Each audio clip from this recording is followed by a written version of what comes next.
New insight into last year's Brooklyn Day mass shooting, what we're learning about one suspect's involvement in the shooting, and what's expected to happen in court tomorrow. We're going to challenge everything. The city council prepares to demand transparency from Safe Streets. Who are the employees? How are they hired? The action they could take if they don't get answers. Look at this. Video shows students and staff trapped during a fire alarm with the door padlocked shut. The response from city schools after Fox 45 News Project Baltimore exposed this safety violation. A special counsel tasked with helping curb city crime hasn't met in 5 months. Very disappointed to hear that. Why a former member says a critical crime-fighting tool is going to waste. Then crime in Towson has some residents looking to move. It's getting really crazy around here with all these crimes. Fox 45 News examines the string of crimes that has the community on edge. Live from WBFF in Baltimore, this is Fox 45 News at 10. New information is emerging from Baltimore's largest mass shooting on the eve of a significant decision about the trials for the 5 suspects involved. 2 people were killed and 28 others injured in the Brooklyn Day mass shooting. And tonight, we're learning more about the chaotic moments as shots were fired last July. Thank you for joining us. I'm Kai Jackson. And I'm Mary Bubala. Tomorrow, a judge is set to decide whether the 5 suspects, including 3 juveniles, will be tried together. Fox 45's Keith Daniels joins us live with the new details surrounding what happened on the night of that shooting. So, Keith, what are you learning tonight? Well, Kai and Mary, all of the accused, as you know, Kai, are charged as adults in this case. Now, Circuit Judge Jeff Geller will decide if they will have a joint trial. In fact, part of the motion for that hearing, that's what's unlocking a closer look at this case. Tonight, new details revealed in the Brooklyn Day mass shooting case. More about what happened in a shooting that left 2 people dead, 28 others wounded last July, outlined in a supplemental motion filed by Baltimore City prosecutors Friday. The documents just obtained by Fox 45 News. In the supplemental motion, prosecutors laying out the clearest account yet of the allegations against the accused, including 18-year-old Tristan Jackson and 19-year-old Aaron Brown, the 2 adults charged in the case, both facing several charges, including attempted first and second-degree murder. Brown's attorney, Roya Hanna. We're going to challenge everything and make the state do their job and prove their case. And there are a lot of allegations which they seem to make, and we'll just have to see if they have the evidence at the end of the day. Among new details, prosecutors writing, when questioned by detectives, Brown stated he was at the block party, admitted to firing a handgun into the roadway at approximately 3 individuals who were standing in the parking lot shooting at him. Brown stated that he was shot in the hand while firing his weapon. Well, we know that he was shot in the hand because he went to the hospital that night. He received treatment for that. He was one of the victims that night. As for the rest of it, we'll have to see if the state is able to produce that evidence. According to prosecutors' filing, police searched Brown's home after they arrested him and found a Glock handgun loaded with an extended magazine. That gun, prosecutors wrote, was, quote, consistent with having fired casings recovered from 2 locations at the Brooklyn event shooting, and with casings collected as evidence in a May shooting, also allegedly involving Brown. Hannah said she intends to challenge the legality of the search warrant. Prosecutors filed a motion last October asking a judge to try the 5 defendants together for charges related to the mass shooting. The judge expected to rule on that Thursday, with at least 1 defense attorney on the eve of that ruling speaking out against that motion. We are generally opposed to trying all 5 of the defendants together. There is a lot of evidence that is admissible against some defendants and not admissible against other defendants. And we think that everyone will be prejudiced if all of them are tried jointly. Well, the hearing on the joint trial motion is set to be heard tomorrow morning at 9 o'clock at Courthouse East. We're live tonight. Keith Daniels, Fox 45 News. Keith, thank you. 18-year-old Tristan Jackson was under DJS supervision at the time of the shooting. Police say GPS coordinates from his ankle monitor place him at the scene July 2nd. Early this year, a judge denied a request to have Jackson transferred to a juvenile facility and keep his records sealed. The defense argues open records will put Jackson at a risk and taint the jury pool, while prosecutors say that shouldn't be the court's responsibility.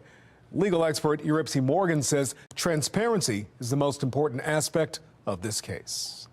It would prevent the people in those communities from feeling safe again and knowing that the criminal justice system is doing everything it can to make sure that the perpetrators of that crime are being dealt with effectively. The victims' families are suing the city and state for more than $150 million after City Police Commissioner Richard Worley admitted police made mistakes in their response to the shooting.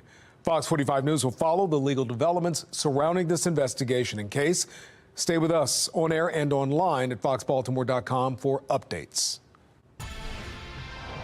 34-year-old Elliot Knox has been found guilty in the murders of Baltimore police officer Keona Holley and Justin Johnson. The jury delivered its verdict this afternoon, convicting Knox on 6 charges, including 2 counts of first-degree murder for the 2021 shooting. The families of both victims saying their fight for justice isn't over. No one wakes up in the morning and says, let me go and kill a police officer. No one wakes up in the morning and says, well, after we kill this police officer, let's go across town and take someone's son. No one wakes up in the morning and thinks those things. Someone sent them to do it. And I'm going to say right here and right now, I'm coming for you. I'm glad for the actual verdict, but I would wish there was another way of penalizing these guys, because Justin and Officer Holley's gone. And the thing is, the taxpayers got to foot the bill for the rest of these guys' life. And I wish there was another way that we could penalize them. Mayor Brandon Scott, Police Commissioner Richard Worley, and City State's Attorney Ivan Bates all expressed their gratitude to the jury, saying their hearts remain with the victims' families. You can find their complete statements online at foxbaltimore.com. Fox 45 News is pushing for transparency surrounding the mayor's Office of Neighborhood Safety and Engagement. We're learning a group assigned to address criminal justice hasn't met in the last 5 months. Jeff Abel has that investigation coming up at 10:30. Our team coverage begins with Mackenzie Frost and renewed concerns surrounding the Safe Streets program ahead of a city council hearing tomorrow. There's going to be a lot of attention on this hearing tomorrow, especially given the large number of unanswered questions about how Safe Streets works. Councilman Isaac Yitzi-Schleifer, chairing this hearing, says that if Monzi and the nonprofits running the locations don't answer everything, this won't be the last time those entities are before him in the council chambers. Safe Streets will soon be under the microscope Thursday night at City Hall. Who are the employees? How are they hired? How are they onboarded? How are they vetted? Councilman Isaac Yitzi-Schleifer rattling off some questions he's looking to get answered during the oversight hearing. Those questions just scratch the surface of the laundry list of answers we've been searching for throughout our years-long investigation. The Mayor's Office of Neighborhood Safety and Engagement, or MONSI, now led by Stephanie Mavronis, who prior to her new role served as Chief of Staff for the agency after it was first created by Mayor Brandon Scott in 2020. The previous director has stonewalled the city council with even the most basic questions, the most basic operational questions, refused to answer them. And so now there's a new director, and hopefully this new director is transparent. A clean slate for Mavronis, but history suggests a pattern of not being fully transparent with the public. Last July, following Baltimore's worst mass shooting in history, council members grilled Mavronis about Safe Streets workers being at the Brooklyn Day party, mediating conflicts just hours before gunfire erupted, killing 2 people, injuring 28 others. What these 5 conflicts were in a 2-hour window, leading up to right before the shooting, whether or not there was weapons involved. They have been answered, and they have been answered directly to Monsi. So why wouldn't that be answered to the public? What is the problem? I would have to defer, again, respectfully, to Monsi as to whether or not they want to share what's been shared with them. I don't have an itemized breakdown of all 5 of the conflicts with specifics, but I can share the nature of those. I'm not aware of weapons being involved in any of the conflicts that were mediated in that 5. If you want to answer the questions and you want to get into detail, let's do that. Now, Rules and Legislative Oversight Committee Chairman Schleifer says Monzi, LifeBridge, and Catholic charity leaders need to be upfront about who is hired to serve as violence interrupters, especially when Safe Streets is funded by millions of tax dollars. There really should not be any difference between the level of transparency the public is entitled to with city employees versus city-funded employees. The public's paying for it. It's tens of millions of taxpayer dollars going towards this function. Monzi refusing to provide the names of the Safe Streets workers. Mayor Scott now citing policies from the nonprofits, though previously the mayor says the public could not see the names due to safety concerns. But to be hired in the first place, violence interrupters, according to Monzi, have to be credible messengers in their communities. Safe Streets sites also required by contracts to hold community events monthly. It's not a secret who these people are. They're not detectives. This hearing comes at a critical time in Baltimore's budget timeline. If we're not getting answers and we don't know where the money is going, then we certainly aren't going to continue the current level of funding. Councilman Schleifer says he also plans to ask questions about the mediation process, which, as you know, we've been asking the city about for years without any luck. This hearing is scheduled to start Thursday at 5 o'clock at City Hall. In the newsroom, Mackenzie Frost, Fox 45 News. And that brings us to our question of the day. Should funding be pulled from Safe Streets because of a lack of transparency? So far, 65% of those who voted say no. To make your voice heard, head to foxbaltimore.com/vote. Well, before the Safe Streets hearing starts, council members will hold a hearing on bike lanes. The hearing comes after several people in neighborhoods across Baltimore have spoken out against the addition of bike lanes in their communities, saying the city is choosing roads too narrow to safely accommodate the bike lanes. That hearing starts at 4 tomorrow afternoon.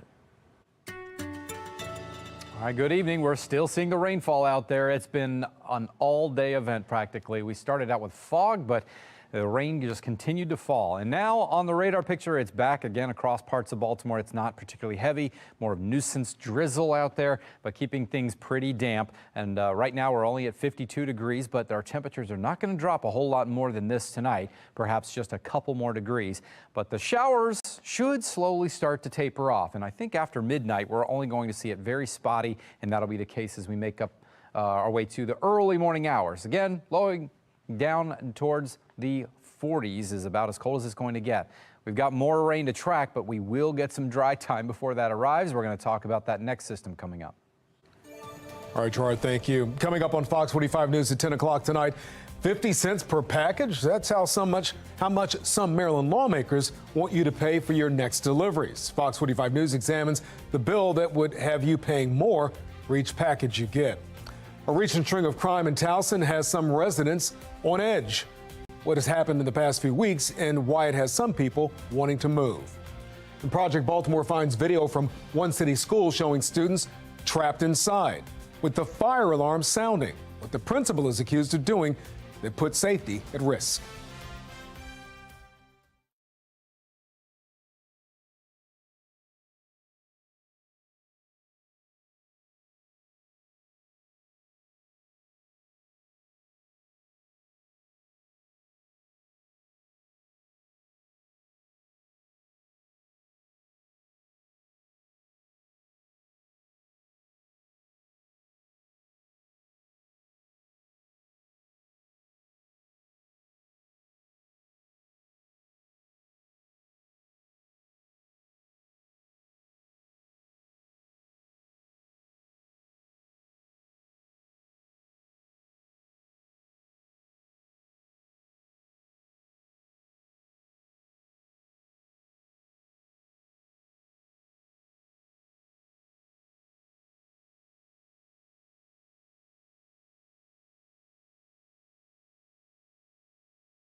Project Baltimore is sponsored by the Snyder Law Group. Don't just sue them, Snyder them. A Baltimore City school principal could face fines after Fox 45 exposed that emergency exits in the school were padlocked shut. As Project Baltimore's Chris Papps explains, video from inside the school shows a fire alarm sounding and students and staff unable to get out. December 4th, 2023, 9:28 a.m. A fire alarm sounds at the Reach Partnership, a charter high school in Northeast Baltimore. This is video Fox 45 obtained from inside the school. You can hear the fire alarm going off, but students and staff cannot get out of the building because, as this picture shows, the emergency exit was padlocked shut. Eventually, an office employee arrives with a key to remove the padlock and let the students and staff exit the building. All exit doors should be freely operable with no hindrances whatsoever. Kevin Cartwright is with the Baltimore City Fire Department. This can certainly create a life hazard issue for the students, teachers, and administrators. But Project Baltimore has learned this is not the only door in the school that has been padlocked. The door in the video is located in stairwell A, but we can see in this picture that the door in stairwell B is also locked shut. Sources tell Project Baltimore these locks were installed on the exit doors in September of 2022. A year and a half ago. The two doors are located on the side of the school, facing Harford Road. You can see from the outside the bolts used to secure the locks. Sources say they were installed to prevent people from entering the school with drugs or weapons. Having those concerns for individuals walking into the school who don't belong in the school can pose a hazard and a threat to those students as well. However, they have to maintain compliance. According to OSHA, the Occupational Safety and Health Administration, no lock or fastening to prevent free escape from inside of any building shall be installed except in mental, penal, or corrective institutions where supervisory personnel is continually on duty. In other words, the locks on these doors are unlawful. Cartwright says, pending an investigation, the school administrator could be fined by the state. Project Baltimore last week reached out to Baltimore City Schools about the locks on the doors and the safety hazard they present. The district replied in a statement, "The safety of our students and staff is vital. The use of padlocks on doors is a safety violation, and the units at Reach have been removed." Baltimore City Schools confirm a teacher has been suspended. But padlocked exits are not the only problem at Reach. It's a case you saw first on Fox. Last month, Fox 45 reported that a math teacher at the school, Mustafa Pitts, was arrested and faces several charges, including second-degree rape, sex abuse of a minor, and assault. The alleged victim in the case is not a student, but a source at the school tells Project Baltimore that last year, school officials did receive complaints that Pitts made inappropriate comments to students. City Schools has not confirmed the allegation of the inappropriate comments, but said in a statement that immediately after Pitts' arrest, he was placed on administrative leave from his position at the Reach Partnership School. But as all this was happening, as doors in the school were being unlawfully padlocked and a teacher was arrested and charged with rape, the principal of the school was being honored. Last week, Reach's principal, James Gresham, was named a finalist for the Heart of the School Award, which honors Baltimore City's Principal of the Year. In its statement to Project Baltimore, City Schools said it will install security cameras at the doors that were padlocked in an effort to secure doors at the school in a permissible manner to prevent unauthorized access. But remember, these doors were padlocked a year and a half ago, which Cartwright says adds to the problem because the locks were not removed until after a source contacted Project Baltimore. That certainly, could raise some concerns, having them on for that duration of a time. Project Baltimore will stay on this story, but in the meantime, we want to hear from you. Are you a parent at Reach or any other school where you feel there's a safety concern? Call our hotline, send me an email, find us on social media, or head to foxbaltimore.com to follow our progress. I'm Chris Pabst, and this is Project Baltimore. It could happen to anybody, and it could happen again. A Baltimore homeowner is no longer sinking cash into his home destroyed by a sinkhole. Why the city is moving forward with the settlement after initially rejecting responsibility. Nikki Haley is dropping out of the presidential race. Why she isn't formally endorsing Donald Trump. The rain's still out there tonight. It should be gone by tomorrow, so that's the good news. On your weather headlines, we're drying out for your Thursday, but we are tracking weekend rain.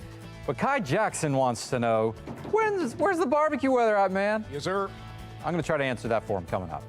I like it. Well, now you can watch Fox 45 News for free anytime on Amazon Fire TV or Samsung TV Plus. Stay with us. We'll be right back.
We have some breaking news out of Northeast Baltimore. City police are investigating a deadly shooting on Lockraven Boulevard. Police say a 29-year-old was killed after a suspect came into his house and shot him. Now, authorities have not released any information about the suspect. However, anyone with information about this crime is asked to call Metro Crime Stoppers at 1-866-7-LOCK-UP or City Police. Also breaking tonight in Philadelphia, police say at least 8 teenagers were shot at a public bus stop this afternoon. Officials say the teens were students at a nearby high school waiting to take the bus home. Police are searching for at least 3 suspects. It's unclear if the incident was targeted.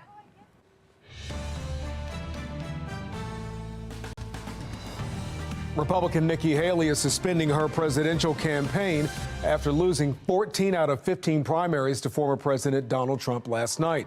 Haley says it's now up to Trump to earn the support of Republicans across the country, but she did not offer an endorsement, saying she's waiting until Trump proves he can unite the party. In all likelihood, Donald Trump will be the Republican nominee when our party convention meets in July. I congratulate him and wish him well. I wish anyone well who would be America's president. Our country is too precious to let our differences divide us. As Haley drops out, the Supreme Court announces it will hear former President Trump's immunity case April 25th. The case stems from whether Trump can claim presidential immunity in connection to his efforts to overturn the 2020 election. The timing of the case means the former president could stand trial before this year's general election. President Biden preparing his remarks for tomorrow's State of the Union, trying to counteract Republican critics of his policies through his first term. The president just visited the border last week, blaming Republicans for not passing legislation that would have increased security there. Time for the speakers and some of my Republican friends in Congress who are blocking this bill to show a little spine. They want open borders, and open borders are going to destroy our country. President Biden is also expected to lean on economic growth and his support of reproductive rights to appeal to voters in swing states. Republicans argue voters should consider the president's runaway spending, historic interest rates, and bank collapses. The president's address is set for 9 o'clock tomorrow night. We'll have complete coverage on Fox 45 News at 10. A Baltimore organization tasked with reducing violence has been inactive for months. Fox 45 looks into what's behind the stoppage, including insight from a former member. And a spree of robberies includes one inside the Macy's at Towson Town Center. Why local residents say they've had enough.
We are following three big stories at 10:30.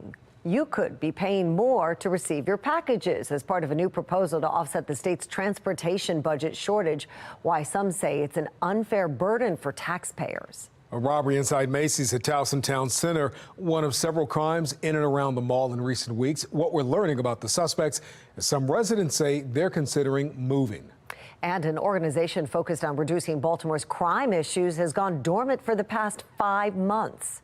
We begin there. The Criminal Justice Coordinating Council is designed to identify public safety shortfalls across Baltimore. Jeff Abel joins us live with why that group hasn't met in months. It's a story you're seeing first on Fox. Jeff?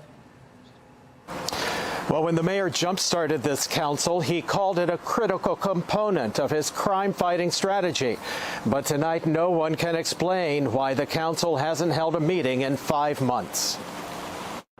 For more than 20 years, a key weapon in the city's crime fight has been a Criminal Justice Coordinating Council. At the Circuit Courthouse each month, federal, state, and local crime fighters would meet to coordinate their crime-fighting strategies. As the former president of the NAACP, Doc Cheatham, once had a seat at the table. I found it to be very effective. The room was filled with people, but it was like everybody was at the table that needed to be there. But 7 years ago, when judges stopped attending the meetings, the governor stopped the funding. We shut that down because it was totally ineffective and because they said they didn't want to focus on violent crime. My way to pull everyone together is to restart the Criminal Justice Coordinating Council. When Mayor Brandon Scott launched his crime-fighting strategy 3 years ago, he was determined to jumpstart the Criminal Justice Coordinating Council. It would become a critical component of his war on crime. Well, we're talking about how we can rebuild systems and fix systems. But there are now questions about just how critical the council has become. Since 2021, the council has met bi-monthly at City Hall, but lately it hasn't met at all. It's been 5 months since the coordinating council's last meeting in October. Its December and February meetings were canceled, but crime was not. In the 5 months since the council last met, 76 people have died on the streets of the city. I think maybe the new administration didn't have a clear understanding what the real purpose of the coordinating council was. It's been 9 months since the city has posted minutes from any of the council's meetings. For Doc Cheatham, it's a disappointment for a coordinating council, which he believes does have purpose. You know, you got a health commissioner that's interim. You have a Department of Public Works that's interim. You know, I'm really concerned that the city is not operating at its fullest level because you don't have the right people in the right positions. We did reach out to the mayor's office today for an explanation, but so far no one has provided us one. We're live. Jeff Abel, Fox 45 News. Jeff, thank you. The Criminal Justice Coordinating Council is a pillar of Mayor Scott's 5-year plan to reduce violence in the city. Another aspect of his plan, the group violence reduction strategy, has come under fire in recent months. The Western District, where GVRS was piloted, saw a 28% increase in homicides last year. Mayor Scott is also announcing GVRS expansion to the Eastern District, which is already seeing a reduction in homicides. Now, some call the decision a political move, saying the Eastern District doesn't need any additional resources. It's an area that's having fewer problems, which is easier to show success when you're doing that. It's like tutoring an A student instead of tutoring a C student. It's going to be easier to show results with the A student than the C student. A Fox 45 News has asked the mayor's office why resources are going to the Eastern District rather than some more struggling areas. So far, we've not heard back. A robbery inside the Macy's at the Towson Town Center has some Baltimore County residents rethinking their future. Fox 45's Vincent Hill joins us live with an update on the investigation and safety concerns from shoppers tonight. Vincent. Yeah, Mary, well, you would assume if you were in a store like Macy's with dozens of cameras inside and even this parking garage that you would be safe, but 2 recent robberies prove otherwise.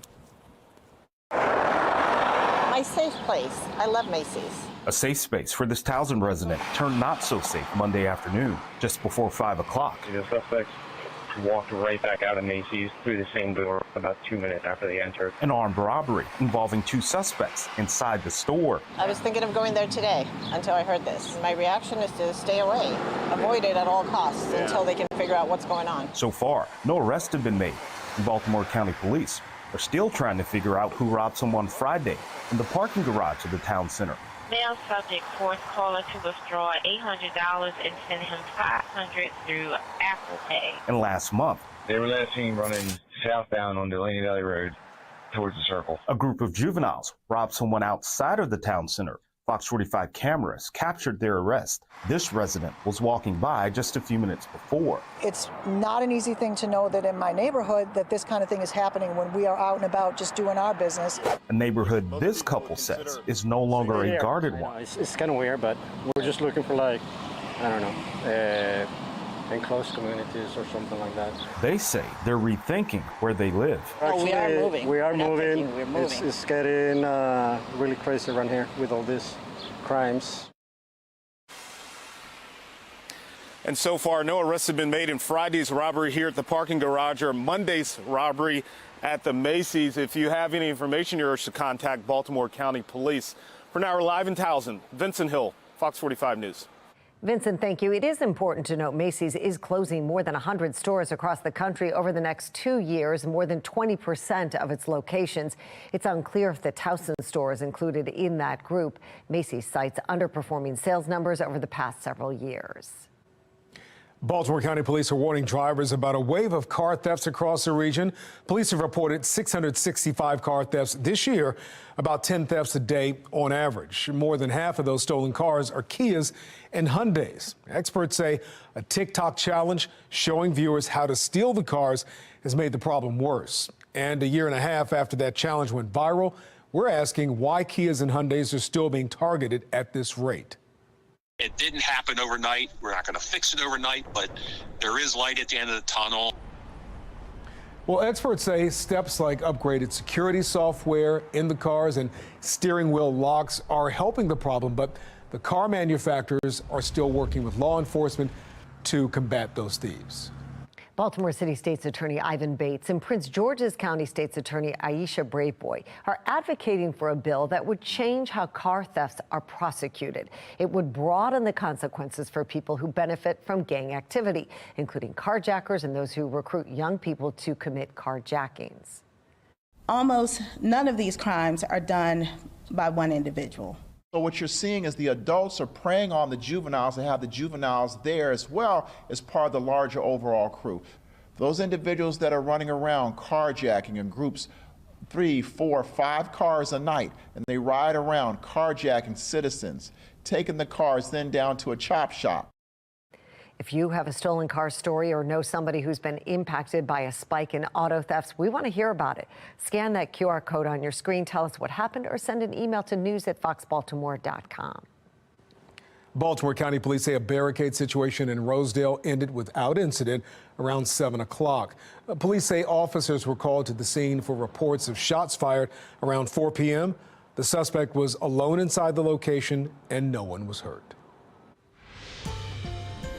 A Baltimore homeowner who lost his house during a sinkhole in 2022 finally getting some compensation from the city. The sinkhole along North Avenue was caused by the collapse of a 115-year-old storm drain. The infrastructure failure led to a back and forth over who was responsible. The city initially claimed no liability since they weren't given notice of the problem, but a Fox 45 News investigation found the city failed to inspect that storm drain for 23 years, when inspections are supposed to happen every 3 years. All this pain and suffering that me and my neighbors doing, they should pay us whatever our house worth and plus more. To know that these pipes are this many years old and the city is, basically blaming me, basically it's like a slap in the face. Quentin Bell will receive a $250,000 settlement, up from the initial offer of $90,000 last December. Let's take a look at the Fox box. Top left, voters in one of America's most democratic cities are supporting more tough-on-crime legislation. San Francisco voters approved one measure allowing for more police pursuits and increased surveillance, and another measure to require people applying for welfare to undergo drug screening. Top right, Liberty University in Virginia has been fined $14 million for failing to report public safety issues, including sexual assault, to the university community. It is the largest fine ever levied under the Clery Act, which requires colleges that receive federal funding to report those incidents. In the bottom left, federal investigators say Boeing is not cooperating with an investigation into its safety protocols after a door blew off one of its planes